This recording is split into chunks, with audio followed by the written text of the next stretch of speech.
નમસ્કાર વિદ્યાર્થી મિત્રો, કૃષ્ણ કન્યા વિદ્યા સંકુલ ગુંદરણ તેમજ શ્રી વિવેકાનંદ વિનય મંદિર તાલાલા ને યુટ્યુબ ચેનલમાં આપનું ફરીથી હાર્દિક સ્વાગત કરું છું. વિદ્યાર્થી મિત્રો, આપણે છેલ્લે લેક્ચર નંબર 9ની અંદર સંખ્યા છે એ સમય સંખ્યાનું અસમય સંખ્યા સાથે જે ગાણિતિક પ્રક્રિયા આપણે કરી હતી અને એના આધારે એ સંખ્યા કેવી છે, સમય સંખ્યા મળે છે કે અસમય સંખ્યા મળે છે. ઓકે, આના વિશે આપણે ચર્ચા કરી હતી. તો એના આધારે હવે આપણે અમુક સંખ્યાઓ જે છે, આપણે ત્યારે તમને અમુક એક્ઝામ્પલ પણ આપ્યા હતા કે આ સમય સંખ્યા કહેવાય કે અસમય સંખ્યા કહેવાય. ઓકે, તો એના આપણે જે સ્વાધ્યાય 1.5ની અંદર દાખલાઓ આપેલા છે એ આજના આ વિડીયોની અંદર આપણે જોઈશું. ઓકે, એકદમ સરળ છે, ખાસ બધા વિદ્યાર્થી મિત્રો ધ્યાન આપજો. ચાલો, કે આપેલ સંખ્યા છે એનું સમય અથવા અસમય સંખ્યાની અંદર વર્ગીકરણ કરો. તો એની અંદર ફર્સ્ટ જે આપણને રકમ આપી છે 2 - વર્ગમૂળમાં 5. વિદ્યાર્થી મિત્રો જોજો, 2 - વર્ગમૂળમાં 5 આ આખી સંખ્યાનું આપણને પૂછ્યું, બેનું અલગ અલગ નથી પૂછ્યું.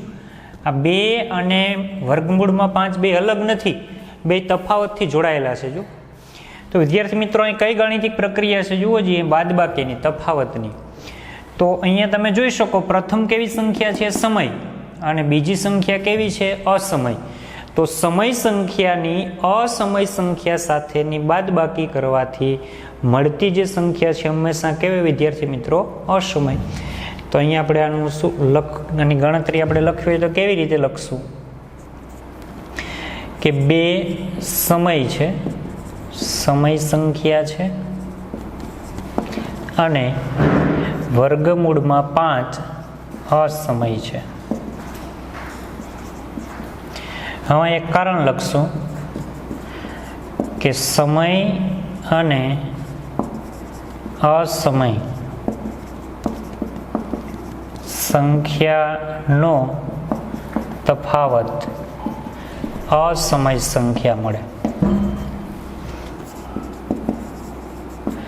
આ બધા મુદ્દા મેં તમને નોંધ પોથીની અંદર નોંધવાનું કીધું હતું. ઓકે વિદ્યાર્થી મિત્રો, અને તમે બધાએ ખાસ એની નોંધ કરી હશે, તૈયારી કરી હશે. જુઓ કે સમય સંખ્યાની અસમય સંખ્યા સાથેની બાદબાકી કે તફાવત આ હંમેશા કેવું મળે છે વિદ્યાર્થી મિત્રો?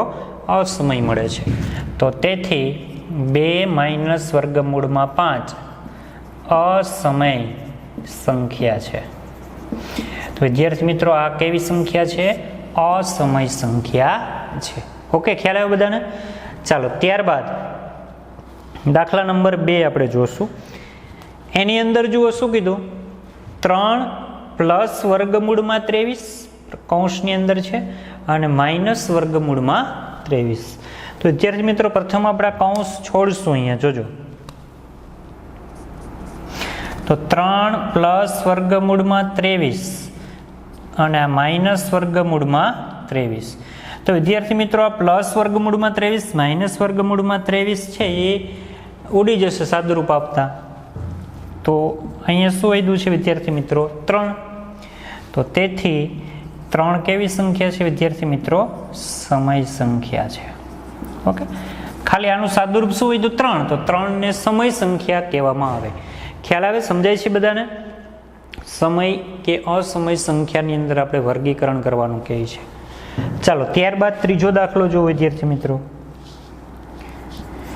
2 વર્ગમૂળમાં 7 અને છેદમાં 7 વર્ગમૂળમાં 7. તો આનું સાદુરૂપ આપીએ વિદ્યાર્થી મિત્રો, તો અંશની અંદર વર્ગમૂળમાં 7 છે અને છેદની અંદર એ વર્ગમૂળમાં 7 છે. આ 2 અને 7 સાથે ગુણાકારમાં છે બે, અને આમ જુઓ તો ગુણાકાર ભાગાકારમાં છે એકબીજા સાથે સાપેક્ષમાં. તો ઉડશે તો શું વધ્યું? 2/7. તો 2/7 છે એ કેવી સંખ્યા છે વિદ્યાર્થી મિત્રો? સમય સંખ્યા છે. શા માટે? તો કે અહીંયા સમય સંખ્યા છે એનો બીજી સમય સંખ્યા સાથે જો ગુણોત્તર આપ્યો છે, ગુણાકાર, સોરી, સમય સંખ્યાનો સમય સંખ્યા સાથે ગુણાકાર છે, એટલે એ હંમેશા સમય જ મળશે, અસમય મળશે નહીં. તો તેથી 2/7 સમય સંખ્યા છે. ઓકે, ખ્યાલ આવે? સમજાય છે બધાને? ચાલો ત્યારબાદનો જોઈએ અહીંયા 1/વર્ગમૂળમાં 2. આનું કોઈ સાદુરૂપ તો નહીં આપી શકાય. તો અહીંયા આપણે 1 છે એ સમય સંખ્યા છે અને છેદમાં વર્ગમૂળમાં 2 છે એ અસમય સંખ્યા છે. તો સમય સંખ્યાનો અસમય સંખ્યા સાથેનો ભાગાકાર અથવા ગુણોત્તર, છેદ એટલે ગુણોત્તર પણ બોલી શકાય, એ હંમેશા કેવો મળે વિદ્યાર્થી મિત્રો? અસમય સંખ્યા મળે, જે આપણે આગલા વિડીયોની અંદર વાત કરી હતી. ઓકે, કે સમય સંખ્યાનો અસમય સંખ્યા સાથેનો ગુણોત્તર કે ભાગાકાર, ગુણોત્તર અથવા તો ભાગાકાર જે લખો તે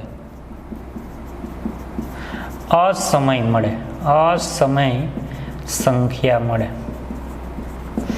તો તેથી 1/વર્ગમૂળમાં 2 અસમય છે. ખ્યાલ આવે વિદ્યાર્થી મિત્રો બધાને? અહીંયા જુઓ, એના પછીનો દાખલો હોય 2π. તો 2 છે એ કેવી છે? સમય સંખ્યા છે, અને પાઈ છે એ કેવી છે? અસમય સંખ્યા છે, કે પાઈ અસમય છે. તો તેથી 2π અસમયને તમે સમય સંખ્યા સાથે ગુણો એટલે એ હંમેશા કેવી મળે છે? અસમય. ઓકે, તો 2π એ અસમય સંખ્યા છે.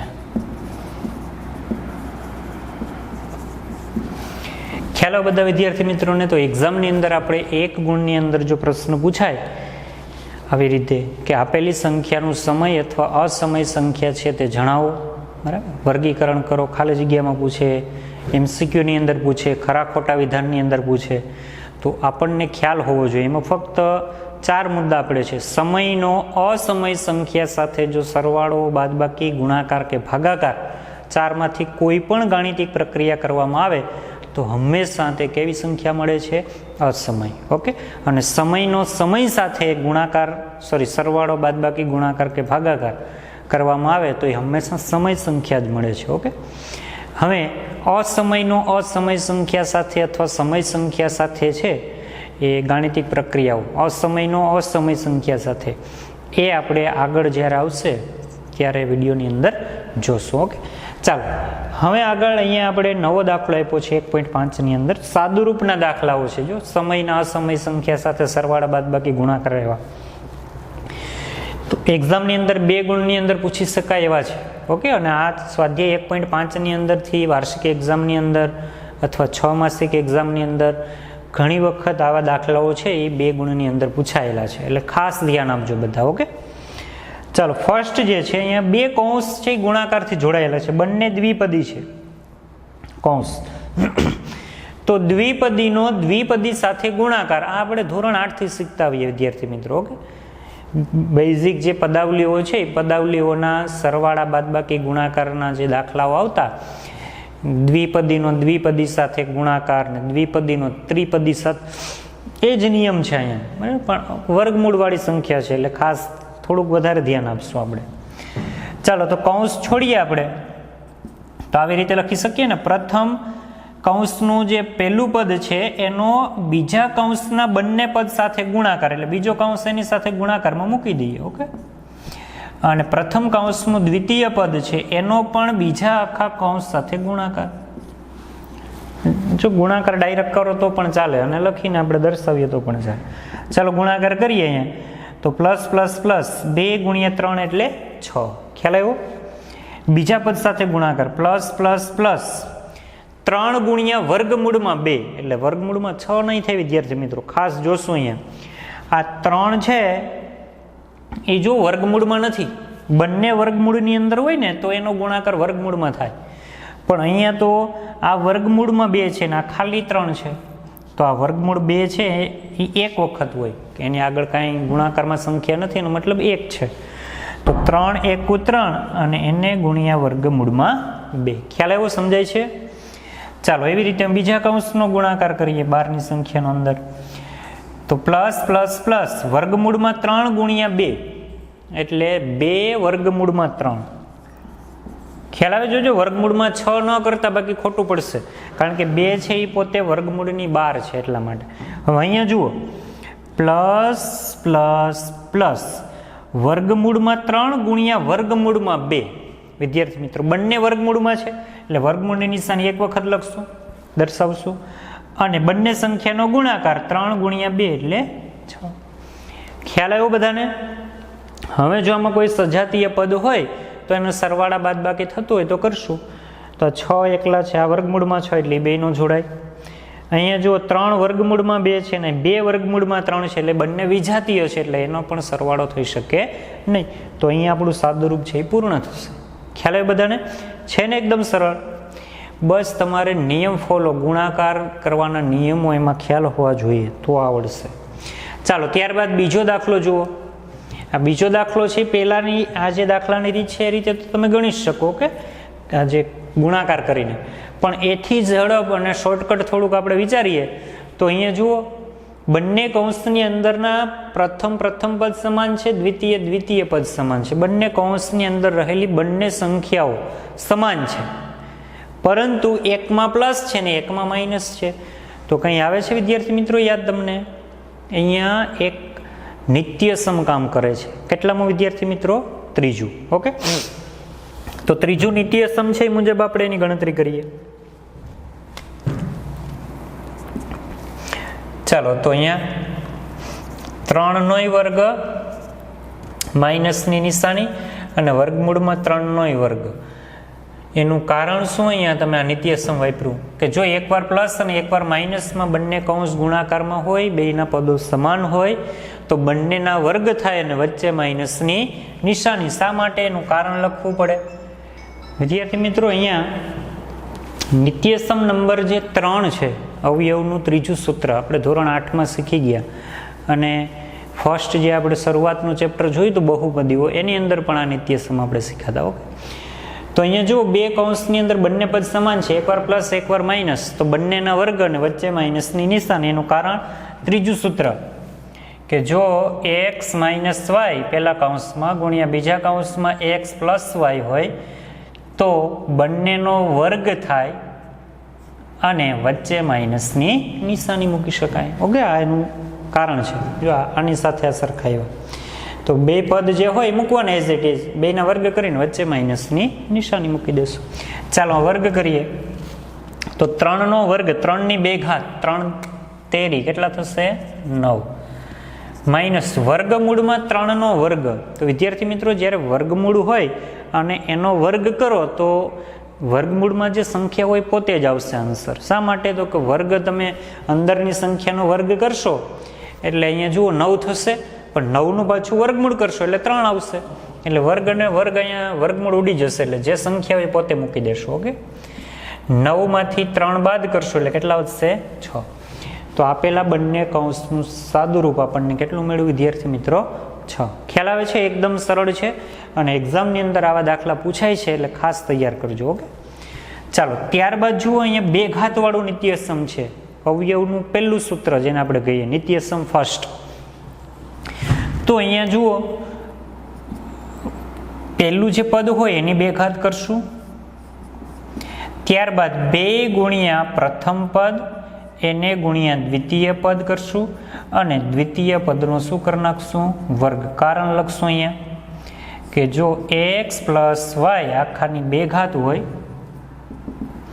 તો પ્રથમ પદની 2 ઘાત ગુણ્યા 2 ગુણ્યા પહેલું બીજું પદ અને બીજા પદનો વર્ગ.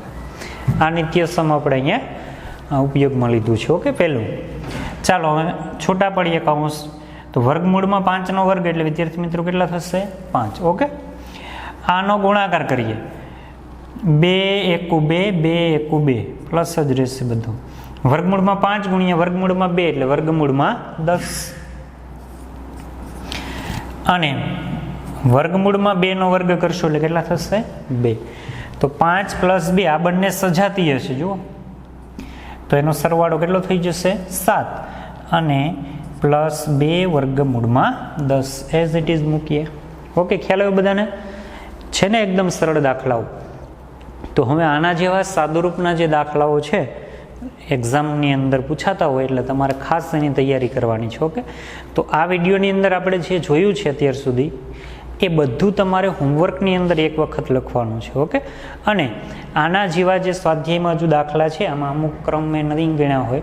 આના પછી જે ચોથા નંબરનો દાખલો છે એ આ બીજા જે દાખલો છે એ જ નિયમને આધારે રૂલ્સ લાગે છે, નિત્યસમ 3ના આધારે, તો એ તમારે હોમવર્કમાં ગણી નાખવાનો છે. ઓકે, અને આના જેવા જે પ્રેક્ટિસ વર્કમાં દાખલા હોય, ટેક્સ્ટ બુકમાં એક્ઝામ્પલના દાખલાઓ હોય, તો એ તમારે ગણવાના છે. 2 વખત 3 વખત, જ્યાં સુધી ન આવડે ત્યાં સુધી ગણો. અને જે ન થાય એ દાખલા તમારે નોંધ કરી રાખવાની. જ્યારે આપણે સ્કૂલ ખુલશે ત્યારે એ દાખલાઓની ગણતરી વ્યવસ્થિત સારી રીતે કરશું. ઓકે, તો આ વિડીયોની અંદર આટલું જ. Thank you.